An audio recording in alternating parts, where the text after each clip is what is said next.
لیکن میں زیادہ چیزیں آپ سے سمجھنا بھی چاہ رہا ہوں. جنرل فیض صاحب پہ جو یہ الزام ہے کہ انہوں نے سیاست میں مداخلت کی، یہ کیسے ثابت ہوگا؟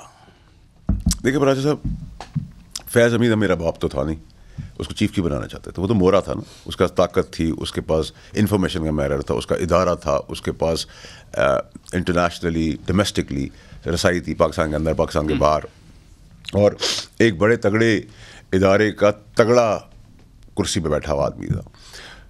تو جتنی آپ کو میں یاد دلانے کے لیے کہتا ہوں کہ جو پہلا پشاور کے اندر دھرنا ہوا، اس وقت کور کمانڈر پشاور تھے فیض حمید صاحب. وہاں سے تنصیبات کی بنیاد ڈلی، جہاں سے چکر چلنا شروع ہوا. گھر کا بیدی تو وہ تھا نا، دیکھیں آپ کے اسٹوڈیو کا راستہ آپ ہی مجھے بتائیں گے کہ اس کمرے میں جاؤ گے تو مائک ہے، اس کمرے میں جاؤ گے تو میری ٹیبل ہے.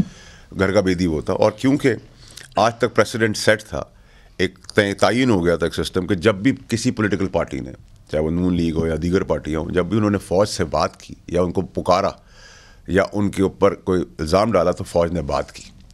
للکارنے پہ ہمیشہ فوج بات کرتی ہے. اس بار لوگ ڈفرینٹ تھے، لوگ ایماندار تھے، ان کے اپنے کوئی انٹرسٹ نہیں ہے. جیسے چیف کا کوئی اپنا انٹرسٹ نہیں ہے، اس کے آپ نے کبھی 34 سال میں نہیں سنا ہوگا اس کے بیٹے نے، اس کے بچوں نے کوئی فائدہ لے لیا، اس نے کوئی کانٹریکٹ لے لیا، اس نے کوئی محل لے لیا. وہ تو سادہ ایماندار شریف نمازی پرہیزگار آدمی ہے. اور اس نے ایمانداری اس وقت بھی دکھائی جب وہ DGI آئے تھے، لیکن انہوں نے شواہد دیے، بجائے اس کو تعریف کرتے ان کو نکال دیا اور بیگم کا کرو. اچھا، ایک چیز آپ نے کہا گھر کے بیدی. میرا تو کوشچن یہ تھا کہ جنرل فیض صاحب سیاست میں مداخلت کیسے کرتے تھے؟ آپ بھی PTI کے ساتھ رہے ہیں. جو نیکسس کہا جاتا ہے، جیسے خواجہ آصف صاحب بھی کہہ رہے تھے کہ 2018 سے یہ سلسلہ چل رہا تھا، تو وہ کس طرح سے مداخلت کرتے تھے جب آپ بھی PTI میں شامل تھے؟ دیکھیں، میں واحد آدمی تھا جو ان کے قابو نہیں آیا، اور میں نے تکلیفیں بھی بڑی اٹھائیں. اور جب میں وہ وردی میں تھے اور ایز DGI آئے تو میں نے ان کو اس وقت ٹیک آن کیا. تو اللہ کی مہربانی، ابھی بھی لوگ کام پہ ان کا نام کیسے، ان کا موڈس آپرانڈی کیا تھا، کیسے مداخلت کرتے؟ دیکھیں،